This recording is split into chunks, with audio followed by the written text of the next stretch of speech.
It's fun. We are live. Yay, Wonderful. perfect. It's so beautiful nowadays. You can just press a button and, you have access to so many people and, computers from all over the world. It's I always super know. exciting. I know. It's if my mom knew how to use them, she'd be the one person coming on to watch. So Oh, I love that. Well, my parents, I'm so proud to say they always support me, and yeah, yeah. I'm sure they will be the one. We already have a bunch of viewers. I'm sure two of them. It's it's them back there. Yeah, yeah, for sure. I'm really excited. We'll wait just a few more minutes to let everyone settle in. But before we get more people in here, I just wanted to personally thank you for taking the time because you're so busy. So it means the world that you did this for us. Well, I appreciate the invitation. This kind of thing is not something I do very often. I'm quite private, as you know. So I know. That's why we are so humbled and excited, and it's such a big deal. So we really value and appreciate you doing this because you're so private, and everyone wants to pick your brains. I mean, there's no. I'm not saying this to be nice, but there's no one person in the industry that doesn't love you. And I mean, oh when wow, that's the truth. That's the I'm truth. turning So. red. I love it. Yeah, Well, what so you do should more. do, because we're gonna get, we already have like, oh my gosh, we already have like 30 people live with us, which is wonderful. Hi guys, I appreciate you Perfect. taking the time. So as we have more people coming in, and then all through the day, people are gonna, view the podcast.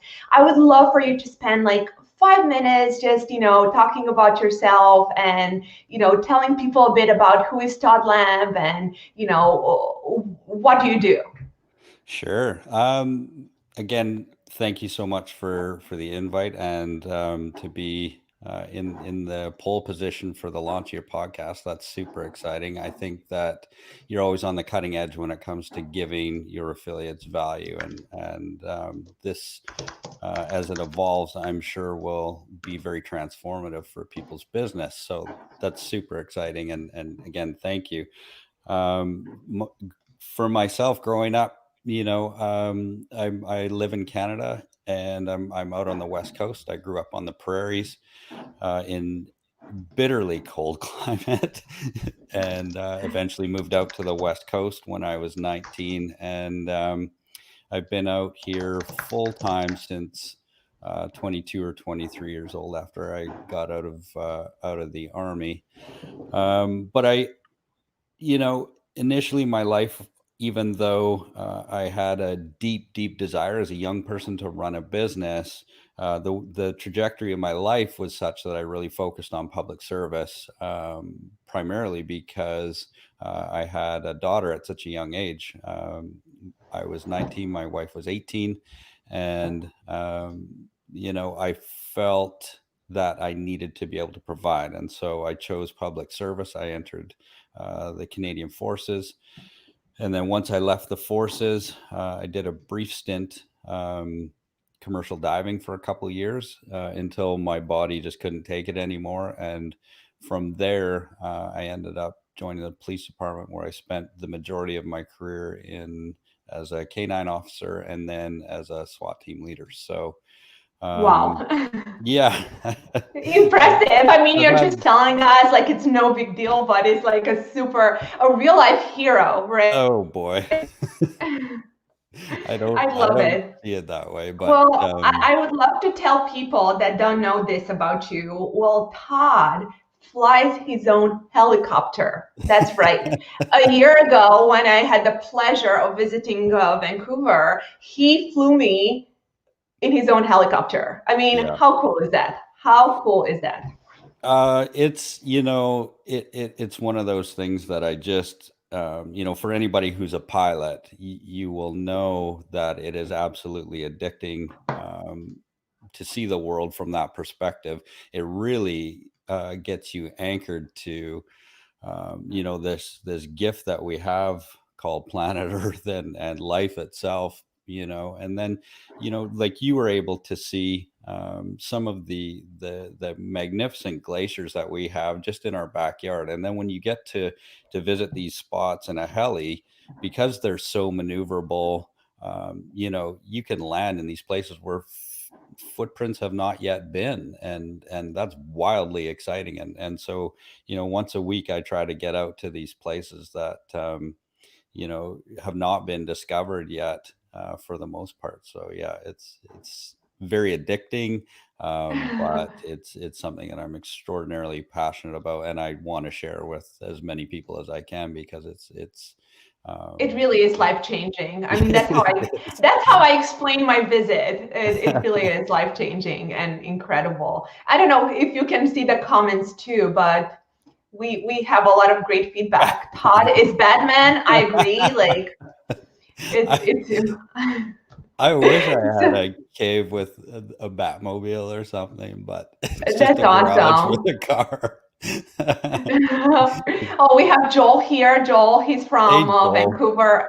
That's amazing. Yeah, he's smoked out right now, just like we are, because of the fires Oh, from down south. right. It's been nasty here, but I don't want to I bet. take away from the time we have to share some stuff with you. Absolutely. So I will get into it. So before the podcast, what we do, we send a newsletter to all our affiliate partners, and we ask them to send us a few questions, right? Stuff that they really want to hear from you. So we make sure that everything we ask, it's something they're interested in. So Yeah, one of the questions, because, and really our viewers are a lot of affiliates. However, so many people in our space are both, right? The product owners and an affiliate. However, we have seen a trend where a lot of affiliates are trying to become product owners, right? And we are the type of people that we really want to help with information. And the best thing we can do is be very honest about the process. So you will sure. see some of the questions, even though we get them from affiliates, they really are very relevant to you as a product owner. So the main thing that people talk about a lot is traffic. And for new product owners, where do you encourage them to get traffic from? They need customers, they need sales, just in general, of course. Yeah, I mean, once you're at the point where you're looking for traffic, and you think either it's untested or it's been tested to a degree, and now you're starting to get ready to scale. Aside from having your own resources internally, like an email list, if you haven't progressed that far yet, you're going to have to go out and you're going to have to engage a network, like MaxWeb. And in order to do that, you really have to be alive to your numbers, because whether you're doing a rev share or you're doing a CPA, a cost per acquisition model, it is incredibly important that you know your numbers, not only the front end value, but all the way through your funnel, and then how those people, those acquisitions produce from you from a revenue standpoint over time. And if you can't map that, if you haven't figured out what that sequence of events is, you need to hire somebody from a technical standpoint, like a Chris Mercer, those kinds of people who are incredibly good at analytics and tracking that purchase process, or be good at it yourself. But when you connect with MaxWeb, for example, and you say, okay, well, I want to pay $80 CPA, and you've got a $37 front end product. You better know that and be comfortable with going backwards for 1, 2, or 3 months, and then when you know those numbers and you're paying for traffic, it is pretty important that you be able to have the cash flow to manage that. So people don't understand, really, that at the end of the day, that it's a cash flow game, because if you're spending $100,000 a month but you're not going to get it back for 90 days and you have to turn that off, then your offer is dead in the water before it even really gets started. So um, it is a Amazing numbers point. game. Yeah, Mhm.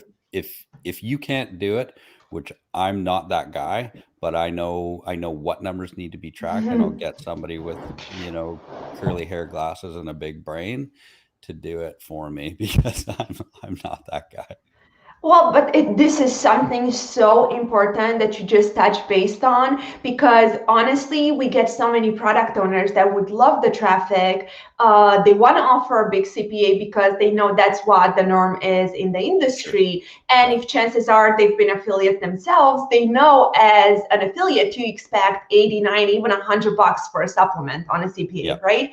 So Yep. they start offering those big CPAs, and then they get into a lot of trouble 2 months later because refunds come in, Yeah. chargebacks come in. Totally. So honestly, what Todd is saying, and it's really a reality, you have to be really good about looking at your upsells, at your backend sales, at all the upsells, all the recurring you have in the funnel, Yeah. because you're going to end up losing a lot of money otherwise. For sure. And this is the way the game has transitioned, since I've been into it full time, for 5 years now. It's actually 5 years this month, but the game changed. It went from, everybody with having these lovely, warm email lists that were very robust. They were transitional. They were always being refreshed with hundreds of thousands of new people, and you could lean on them because they were getting customers, at a relatively cheap cost. And so they were prepared on a revenue basis to give you those customers for rev share kind of arrangements. But that changed, when it Yep. suddenly went from, 75% commission was acceptable to 105% commission, you know or your offer had to produce a dollar value. Otherwise they wouldn't send for you anymore. It got scary quick. And so that kind of dovetails into uh, possibly our discussion around Mm-hmm. product owners or being a product owner. Man, you've got a lot of risk to assume as a product owner if you're really going to service your customer, which is what it should be about. I'm so glad you said that, because besides getting traffic, which we're gonna touch base all through the podcast today, we have a lot of affiliates that are thinking about becoming product owners. So honestly, I want you to be as frank as possible. Yeah. Give them some real tips, because the goal here is not to make it sound fluffy, beautiful, full of rainbows, and then obviously they'll get in trouble 30 days from now. So give them some real tips, like, okay, you want to become a product owner, Yeah. watch out for this, for the tips I'm going to give you. So I, you have the floor. I wish I could talk in rainbows. I'm sure I'd make my team much happier and warmer. I, I don't possess that skill, unfortunately. I'm very direct. So listen, I mean, if you're going to create a product, you should be passionate about what it is that you're doing. And when I was in tactics and we would plan a hostage rescue, for example, you plan in reverse and from a successful outcome. So you should always want your outcome to be successful, and that is a successful customer. And the way you build that is from the back to the front. So if you don't have a team, what people don't realize is that the first point of contact for many of your customers is your customer service team. And unless they're available 24/7, 365, if you're doing anything at volume, um, you're going to fry pretty quickly. If it's just a 2 3 10 sale a day product, like we were when we first started with cold traffic, I did it all myself. I did the whole business myself. My business partner ran the copy, and I did everything else. And you can do that, but soon as you start to hit any measure of scale, you're going to burn out, and you're going to fry your customers, and then very quickly you're going to toast your offer that you've worked so hard to build. And so plan in reverse, plan from a successful customer outcome. If you're just thinking, hey, I'm a decent copywriter, or hey, I know how to drive traffic, um, and you put up an offer and it gets to some traction, let's say you've kind of created the unicorn, so to speak. Unless you have those systems and processes in place, there's no long-term game in it. And sometimes really that's the problem that we see. People see an offer that's doing well and they think, oh, those people must be, just hand over fist money. Well, when you have, 20, 30 people in the back end of those products making that thing work and making that system work, and what goes into managing those people, from a human resource perspective, keeping them engaged, representing your brand, it's a big deal. It's not just some killer VSL leading to 135 packages of sawdust, and you go retire in Bali. That's unfortunately the dream that gets sold. If you believe Yep. truly in customer success, then you're gonna build your business to achieve that. Yep, absolutely. And honestly, I feel, I'm glad you said this because we see it a lot on the dream that's being sold. And, when it comes to digital marketing, a lot Yeah, of people have the impression that, we're on the beach with our laptops, it's super easy. We don't work very much. Well, it really, we work a lot. yeah. And always I see product owners that think it's super easy to be an affiliate, and lately we see a lot of affiliates that think it's very easy to be a product It's owner. it's So always it's always the way that it is. Everybody, the way that we've structured our business, and if you're going to build that business, is to be vertically integrated in that way. Our business has a highly skilled copywriter, who's one of our business partners. Another one of our business partners is a highly skilled native traffic aficionado, affiliate. And then my background is operations, and so between the three of us, now we've got something that we can build a business on. But the moment you try to be all things, is setting yourself up for failure, in my opinion. yep. I noticed we have a question, so if you don't mind, as Okay, we get them, I'll share them with you. So Daisy sure. said, Todd, one of our affiliates wants to know what type of offer should he start with, if he wants to create it. Should it be a digital or a supplement? The trend certainly is towards supplements, but that has a you can do, um, white label drop ship type supplement Mm-hmm. offers. They're very difficult to differentiate in your copy, and for all of our physical offers, that's how we set ourselves apart, is through very meticulous R&D around the ingredients, and then being able to speak to it in the copy. With physical products, you have a lot more management around the product itself, the shipping of it, maintaining the cogs, and being able to afford to buy and replenish your supply, managing that supply chain. And so if you're a single person trying to do all of these things, it becomes very difficult. If you have two, three, four people, the world is certainly trending towards that physical, um, quick fix, is often what we see. But digital has been very successful for us. So we, particularly in the guy side of the business, with our fighting and shooting offers, excuse me, we run those all digital, and they're very successful because you know the type of offer itself lends itself to being a digital format, like videos and that kind of stuff. So there's no one really good answer. It depends on where you want to run it, and your Great. capacity to manage that system.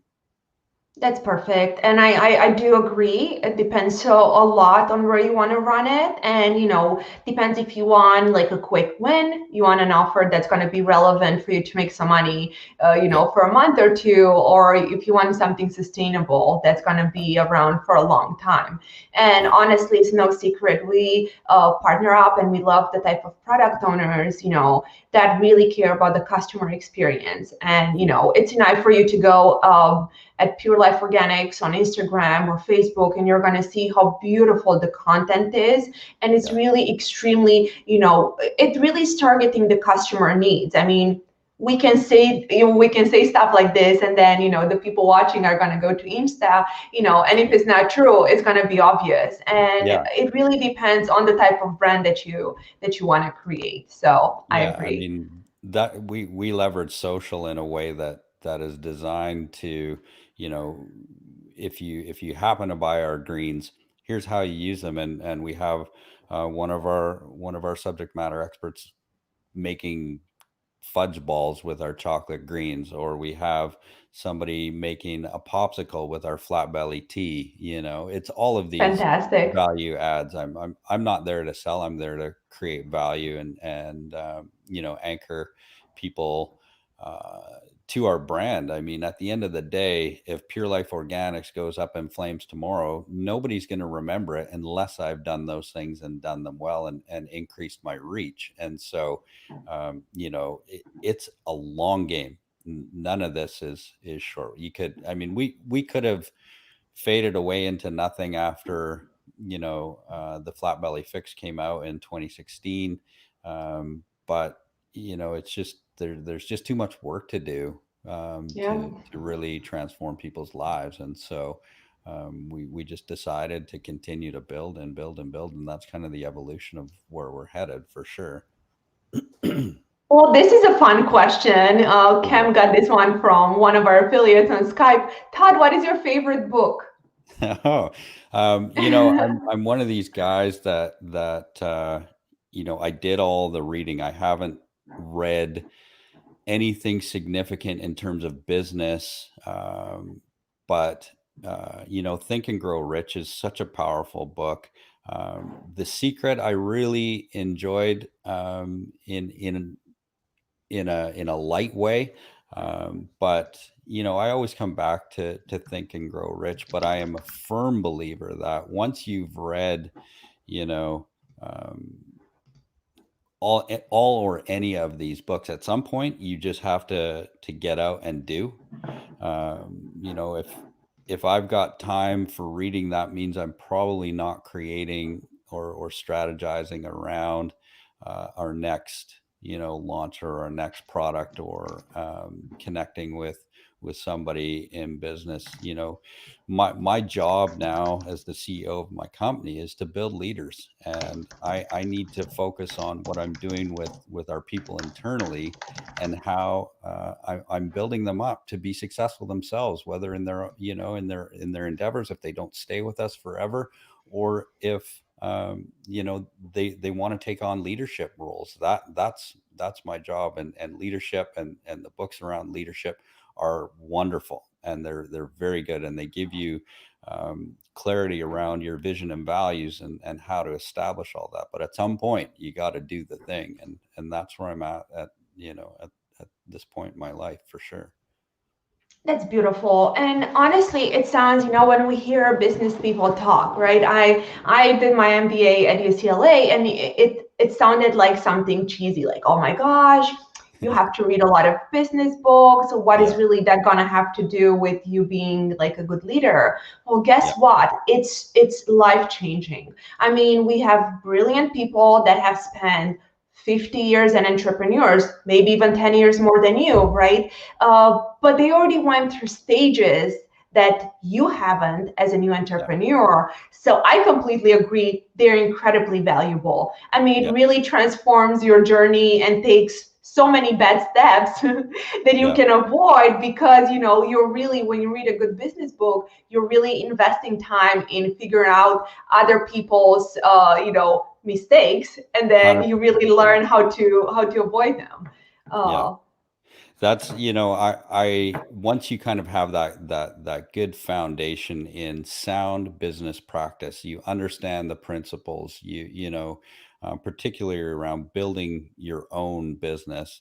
Um, you have to then, go from the theoretical to the practical. And once you can apply the theory to practice, that's when, for me personally, when the myelin makes that connection in my brain, and now it's like, oh man, it's one of those things that just takes time. It's the same way, like I can attribute it to tactics or even to flying helicopters. The very first day I could not hover that helicopter, it didn't matter what I did. It was like a rodeo, and thank God I had an instructor because I'd be dead, and then suddenly, 15 days into it, I pick it up and I'm staying in the same place. And your brain, like, that is what I love about the human brain. It is such a powerful thing. So get anchored in the principles, but at some point, go out and do the thing, and you'll be amazed how quickly you learn. I had a really interesting conversation with Tom Chi, who is the inventor of Google Glass, and Oh he's wow. Tell yeah, us. yeah, he is what just solidified this thought process for me. He said, "How long do you think?" And this is in one of his TED talks. He said, "How long do you think it took us to build the first Google Glass?" And people are like, "Oh, 9 months, 6 months." He's like, "A day." It took us a day to build the first prototype because we didn't have meetings about it. We didn't sit and read about. We got in and we built it, and it was made of a coat hanger, some type of reflective mirror. Ah. They built the first prototype in a day, and that was, we were talking about drone planting for trees, which is something we're passionate about. But the point was, you've got to get in and do it. If you're going to learn a new traffic source, do it. If you're going to build a product, do it. That's the only way to figure these things out. I didn't know how to run a business. I knew how to run a tactical team. I had to get and learn how to do it, and I've been coached and mentored along the way, and these have been my biggest assets. Yeah, that's fantastic. So one of the questions that I think is actually super good, that I got here, do you utilize email traffic and lists a lot for your business? I think they mean, Absolutely. do you use email traffic a lot? Yes. So, two ways, lists, Liz Graham, who everybody in our space is well aware of, manages all of our internal and then our external. So she does a lot of biz dev on our behalf as well, and tracks the performance of all our offers, and is extraordinarily gifted when it comes to sourcing email traffic. And her text in her doesn't allow her to BS. And so it's either that sucked or that was great, which I love. And so she is somebody that we've, utilized. Man, when I first came into the business, she came over to our business, in sort of a just more of a project manager role, and then developed her skills around email. And then, not to sit through the interview here and pump her tires, but she's a resource around using email traffic, because you can get dog crap or you can get good lists. And so you want to reach out to somebody who's got experience in, if you're going to buy traffic, because there's just a lot of junk out there. When I see some of these numbers people put up about how their lists perform, and they've got 4 million records. I'm like, it's just not possible to be performing that well. Otherwise, you'd be the richest person on the planet. But yeah, we use it a lot, and it's very effective. Again, if you know your numbers, because sometimes you're going backwards. You can spend 50, 60,000 bucks a month on drops that don't make you that back until 90, 120, 180 Yeah. days. So. So one of the questions that I saw here, and it's actually very relevant, do you know what you guys use for opt-ins, like the email opt-ins, or the team usually, has specific tools that they use? Yeah, we don't do any lead gen traffic. So there's no tool that we have in our inventory where we're trying to obtain leads. So I can't help there. What I can say is I don't love lead gen traffic. It's very difficult to monetize, and even Mm-hmm. more so lately. We've done some co-reg stuff, which most people shy away from, but on our gun side and fight side, we've had really good success um, with uh, with a co-reg. But other than that, we haven't done anything opt-in and no specific tools. Um, I'm just coming. I'm reading the questions as we go. One of the Yeah, question here was, what do you think is the best product on MaxWeb? Well, I'm going to reply first, and then I'm going yeah. to let Todd reply. I personally think is Flat Belly Fix. Now it's Oh. Todd's turn, right? Go. I'm not sure what the top offer is in there, because Brian usually does most of the affiliate stuff on there. But anything that has the metrics that are good conversion coupled with low refund, that's certainly what you want to look at. And then it depends on your niche. There's diet traffic, Mhm. there is any, we kind of differentiate product versus um, um, the word escapes me, but the point is when you enter your traffic that you're trying to attract based on a single avatar versus multiple avatars. So any offer that is really singularly focused, say on, and easy to promote, those are the kinds of things that I think are really good for affiliates.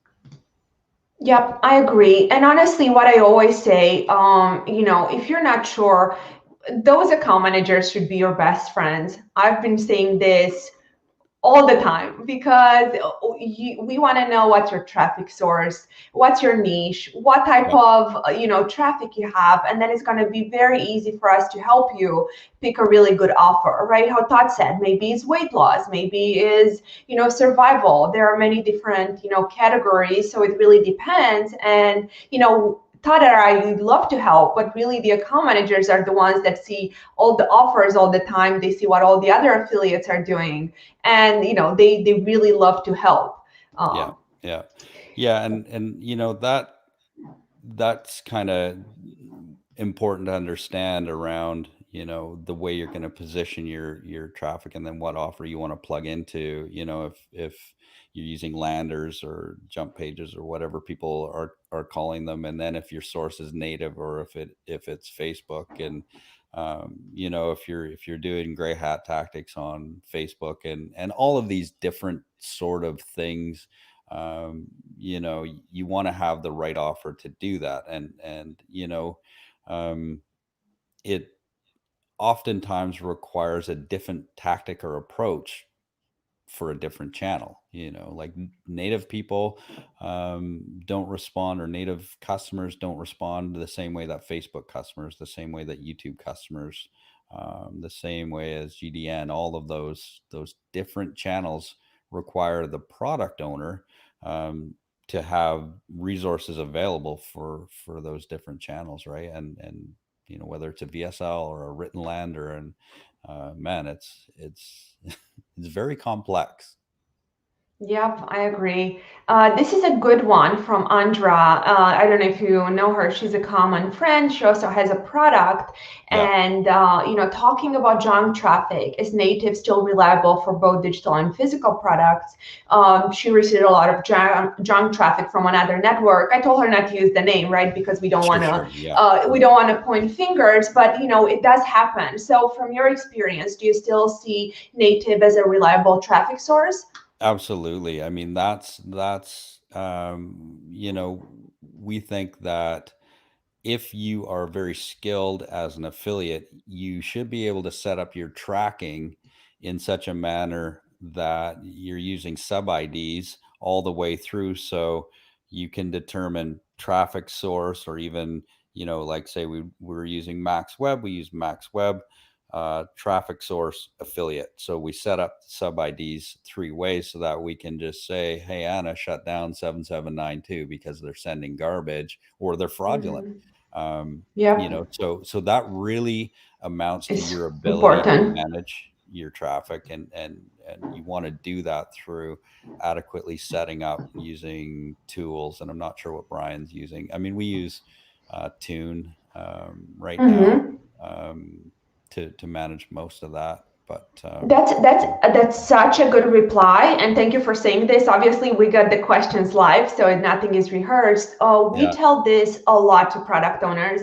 and actually, we many times decline onboarding new offers if they don't have the capability to help us with really good tracking and yeah, making sure all those sub IDs and all those variables and the technical aspects are impeccable, because it's going to be super hard to maintain the quality and ensure we have all the details too, right? yeah, Because you want to know all the pubs that are doing native, the ones that are doing Facebook, the ones that are doing email. So if you don't keep track of the sub IDs, it's going to be impossible to know the conversion rates for specific traffic sources. yeah, So yeah, absolutely.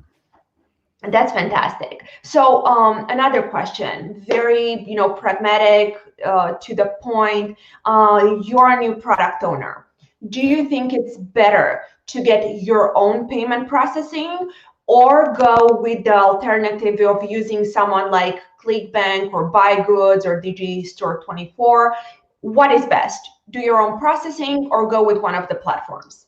I would say you'd have to know how well your processor, um, tolerates the type of traffic source that you're going to have and the offer that you're going to Mhm. have, because you can process yourself and play the game of managing mids and all of that kind of stuff if you've got an offer with a high refund rate. But that's a job in itself, and so then you're not going to be able to focus on the things that one of these other processors offers in terms of ease of implementation. You do pay a higher premium, but some of the features around it make it easier to be promoted. When you start to process yourself, then you've got all of these third party apps. Which is the best? Which one are most people going to sign up for? What's your ability to operate that? Whereas some of the other places have these features built in, and yes, you're paying for them, but it's sometimes just makes it smoother, easier to get off the ground, and you can look at payment processing yourself when you're completely stabilized as a business and you understand all of the various components to being successful. Awesome. That's really good. I noticed a question here earlier, so it's not really as much for you, but I want to address it because, Sure. I love when people are not shy and they ask us stuff directly. So Ibad was asking about issues with offer creation for Facebook. So Ibad, please send us a message on Messenger on Facebook with your Skype or your Telegram, and then one of the account manager will ping you and help you with some details. So I just wanted to make sure we address that as well.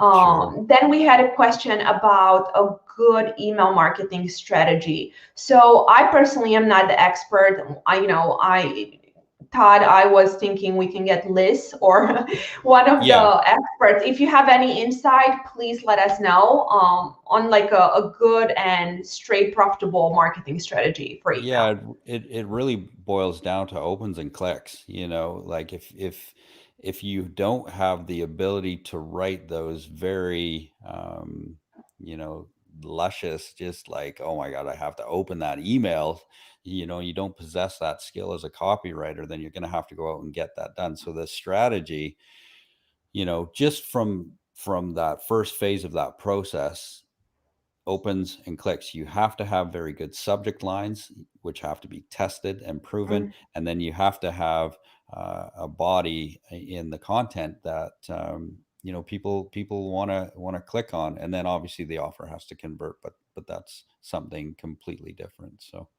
Subject lines, I agree. yeah, Content, right? I yeah, mean, it's so important. yeah. Uh, Todd is asking, are there any offers to promote on Facebook that you can use that go direct to sales page without getting into trouble with Facebook? Um, Yeah, I mean, we have two that have worked for years. We've had our combat fighter that's been promoted on Facebook. It's going on 2-3 years now. And then our home workout system goes direct to the lander. So things like that, Kyle Leon's yoga burn with Zoe, they go direct to the lander. Any product really that seems to be staying around for a while, that is built properly, and by built properly, it's not one of these junk quizzes to nowhere that puts you on a lander. It's legitimate. You know, add to a page, the page has got the right structure, so it's almost like a mini site. It's got a mhm. home button, it's got terms and conditions, it's got privacy policy, that kind of stuff. So all of those things are available, but that's what you want to look for, so you're not going to get your account swept. But you can be the most compliant offer in all of the planet, and Facebook will still sweep you just for kicks. I think somebody wakes up in a bad mood some days and just kicks people off. It's an Yep, unpredictable I market. agree. And Tom, a really good question. We really have seen, for example, Combat. It's an offer where you can send directly to the page. Yeah, And I believe having the digital aspect helps a lot. So that's a really great example. And, again, Tom, one of the account manager will be more than happy to help you. We can set you up with Combat, give you like 2-3 options for offers that we know are doing well on Facebook, because ultimately you should try something that we know for sure is going to stick and is not going to get you in trouble and 3 days later getting your account yeah. shut off, That's the worst. because we know that that happens too, unfortunately. All right, beautiful. So this is a great question. I had a really good chat with Emily. Emily has an offer too, Yeah, the Back to Life, and she was telling us a bit about the customer behavior. So as you and I were chatting, I have my Skype up because I asked the affiliates to send me questions, right? yeah. If they're shy and they don't want to have the questions live on Facebook. So one of the question was, as a trend, what are some of the trends you are seeing when it comes to customer behavior? With So COVID, things yeah. have changed a bit. Sure. Yeah. Obviously, people are concerned about their health, but they're in a way that they're buying um, practices have changed. So they're going to be accessing things that they can do in their house, the products that they want to be able to have them delivered to their house, whether it's a digital or whether it's a physical. That's pretty straightforward. They are becoming increasingly alive to bullshit. um, Mhm. so their ability to see through junk quickly, and Emily, her product is absolutely well positioned. And even to go back to Tom's question, that's a very safe product to promote on Facebook, that's been around for years. But the behaviors around that, people want to be healthy. They're not going to be going to their practitioners. They don't trust the public spaces just yet. And so when you can offer things like a pain remedy, or something that's going to enhance the quality of their life from the comfort of their own home, that's going to get a lot more traction than something that is, hey, go do this at the gym, or it's Yeah. still making them feel a little bit where they're going to have to question whether or not that's the safest bet. So Yep, that's a really good one. And what we're seeing, customers are still buying, right?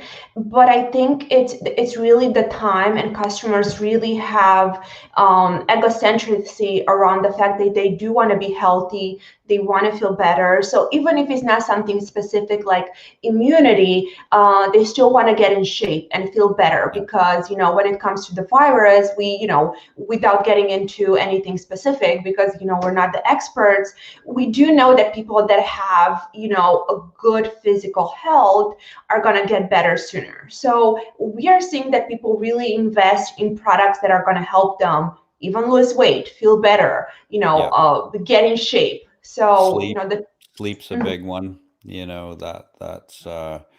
That's the number one way you're gonna boost immunity is good quality sleep. So yeah, things like that are definitely on people's mind on a daily basis. How are they gonna navigate all the stress, the uncertainty, all of that kind of stuff? And so you want to be able to provide that solution in a meaningful way.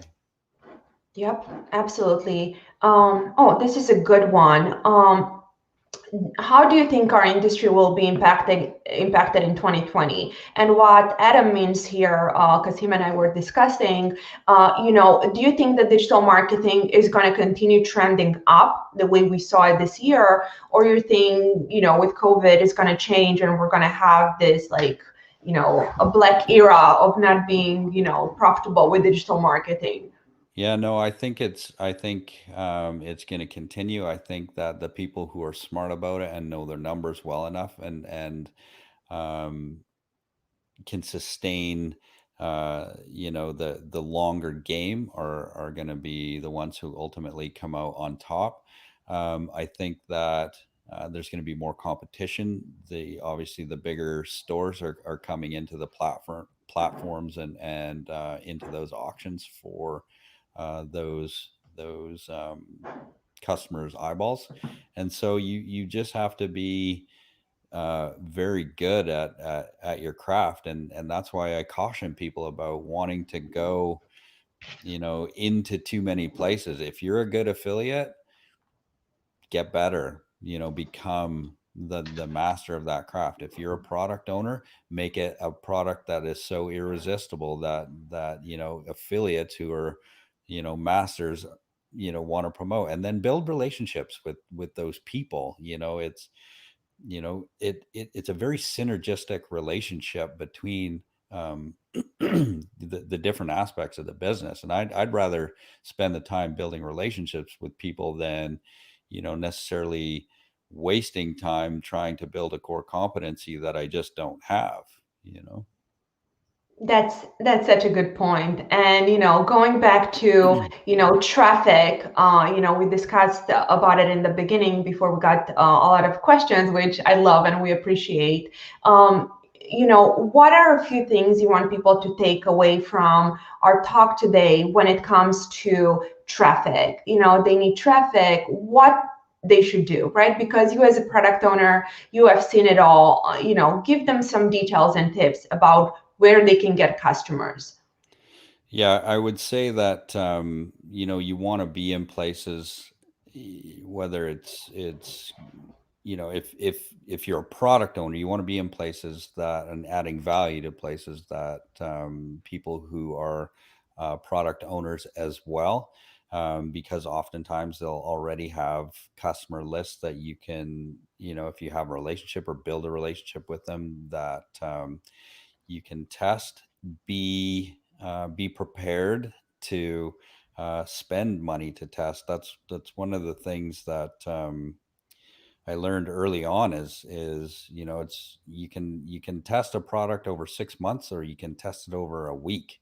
It still costs you the same. Like, the only thing you lose is the time, right? Then and that kind of time you could have already optimized that offer and been profitable. So test quickly, and that often means paid traffic. So be prepared to burn through some money and bleed. We with the flat belly fix, we bled for Oh boy, 9 months optimizing that offer, and then one day it clicked and worked, and we're off to the races. But you know, it really is about uh, understanding your business, knowing what you can afford to pay, and then finding those sources like a good network, uh, like MaxWeb, that will they'll say, okay, be prepared. This is what we need, and Anna will come back and give you the details. Just didn't convert. Sorry, back to the drawing board. But now right? And it's that is that you have to have speed in this industry. You have to be able to be nimble and really um, implement things quickly and get your data quickly and understand. Otherwise, the opportunity cost of not doing that is excessive. That's so valuable. I mean, I wish we're gonna have subtitles for this just to have people on to remind them. For Todd, with one of his offers, it took 9 months of bleeding and being in the red because he worked very hard to optimize the offer. And to be honest, on this side, I see a lot of product owners, and the very successful one have really had the same experience. They spend a lot of time and effort in the beginning to really optimize and make the offers work. So it's not like you're going to have an offer and you're going to start being super profitable a week later, which, a lot of the people that are new to the industry expect this. Yeah, So it was such an important thing for you to say, as someone that has more than one very successful offers, to say, hey, it takes some time. You're going to have to put money into testing. yeah. So it's good.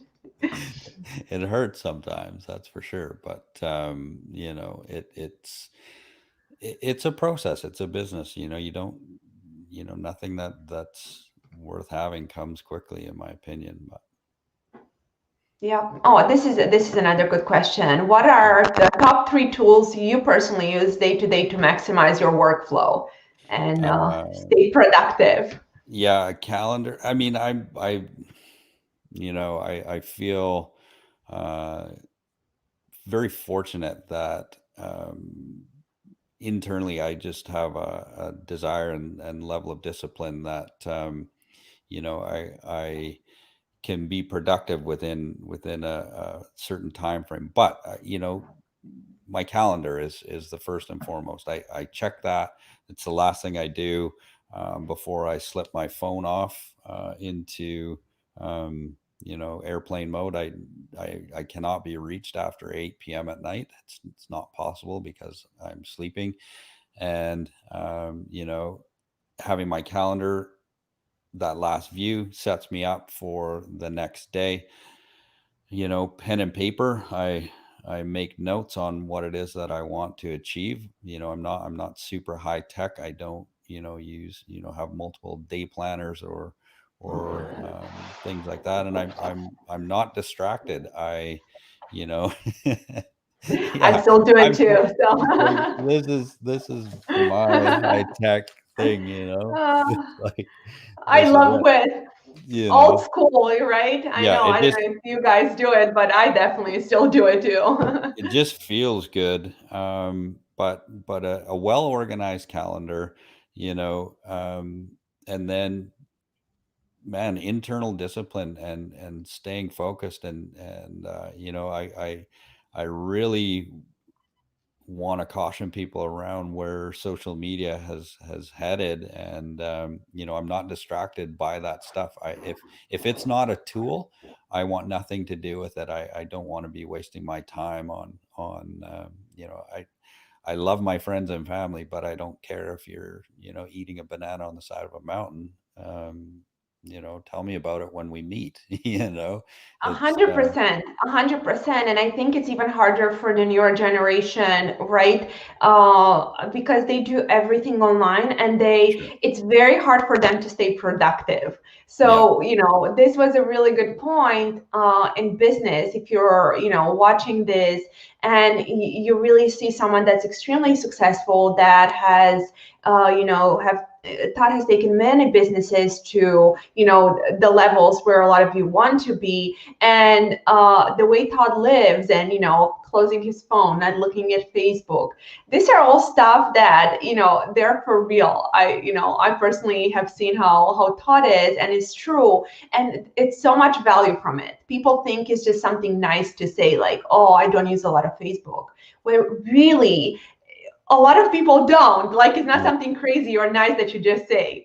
Yeah, unless it's a component to your business, that's when it should be a tool. And for us, for example, Instagram is a tool. We're using it to deliver value to our customer base who are on there. But it the distractions and the competition for your eyeballs and your attention is excessive. And so in order to be productive, the tools that I would use is less tools. Don't have Slack open, don't have put yourself on D&D on Skype, all of these things. So utilize your time, to check things off your handwritten list.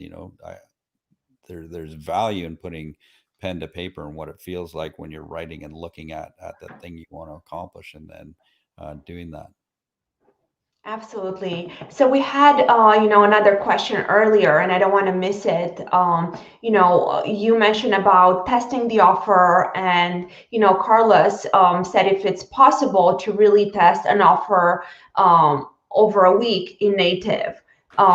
So I personally think it's possible because we do it all the time, but I'll let Todd confirm as well. Yeah, this is, oftentimes what we would see is somebody already has traffic. They've been promoting in the diet niche, and so they'll already have a bunch of um, sites whitelisted, so they can just pump into there. We can know within 3 days whether or not we've got a front end converting offer that we can start to optimize. And you just have to spend the time. If you're an affiliate that already has traffic, you can do it in 3 days. Or if you're with a network that has people, that has traffic, you just have to pay for it.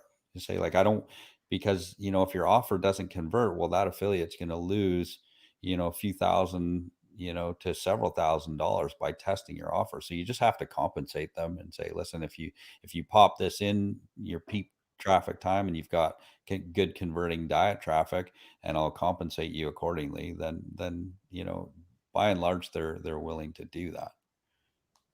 That's awesome. That's great. Well, I don't know if you realized, I thought we were chatting for like 10 minutes. It's been an hour. So we should probably do this more often. I was really excited. We got a lot of questions, which we always love. If it's one thing you want everyone to take away, from our speech, what would that be? Yeah, I would, just given the way this is shaped up, and the nature of the discussion, I would say take the time to master a craft, become a master. Don't get distracted by unicorns and rainbows. If you want to be an affiliate, be an affiliate. I know lots of guys around here in Victoria that are just strictly affiliates that are building $4 million houses as we speak, because they're good at their craft. And if you're going to be a product owner, be a product owner. Focus on customer success. But and I would pick one piece of the triangle, start to build that out, and then once you've got a very good framework, and you understand all of the components, you can start to build those core competencies on a larger scale within a bigger business. But if you're just getting started, or if you're kind of in that mid range, just focus on it, get good at it, because it's an incredible it's incredibly valuable, you know, to product owners. And so I would encourage you to become a master. That's fantastic. I love it. Todd, you are wonderful. Oh, We really, really appreciate it. All of you guys, thank you for being present, all your awesome comments. You can still reach out, obviously, even when we're not live, and we'll try our best to answer to your comments on the Facebook thread for the video. I'll make sure to tag Todd if I don't know the answer. But thank you guys. Thank you, Todd. I thank love you. and appreciate you. Thank you so much. It was great to hang out with you again.